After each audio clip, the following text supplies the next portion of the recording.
Simply speaking, Crash Bandicoot 2 is a marvel of graphical beauty and obstacle course-like gameplay that really captures the gamer and keeps him or her enthralled for hours. Crash is able to do this because of the game's creative and ingenious design, reminiscent of the golden years of the first Nintendo system. The inevitable comparisons to Mario will be made, but Crash deserves his own pedestal. Gamers will be delighted at the improvements over the original. First, the graphics are pure, shimmering gorgeousness, bright and colorful. The N64 should be jealous. I see you are getting the hang of it. Crash? Crash? Improvement number 2 is the non-linear gameplay, more so than Diddy Kong Racing. In each world, you can enter absolutely any of the 5 or so levels at any time. No prerequisites, no waiting to beat those really hard levels. You can put them off and try them later if you want. The final improvement in Crash Bandicoot 2 is that you can save the game anywhere you want. You can revisit older levels without having to walk halfway around the world. All you need do is warp there. As in the last Crash, the bosses are fun and take a few tries to figure out their weaknesses. As you may know already, we changed our challenge rating of the game to a C, mainly because we beat it unexpectedly. Having said that, the game is shorter than we would like, so expert players may want to steer clear.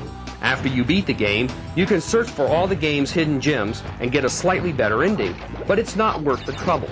At any rate, Crash is a fun play for kids of all ages. Konami also treads into sequel territory with Castlevania, Symphony of the Night. Although we found the game to be a disappointment, we couldn't help but be sucked into the game. The game expands dramatically as you find new passageways and secrets within Dracula's castle.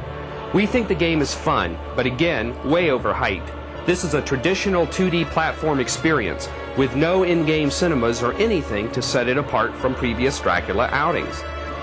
The unification of side-scrolling action and character-building RPG elements is unique and impressive, but almost unnoticeable in terms of the effect on gameplay. The challenge is very high. We got far into the game, but still felt far from the end.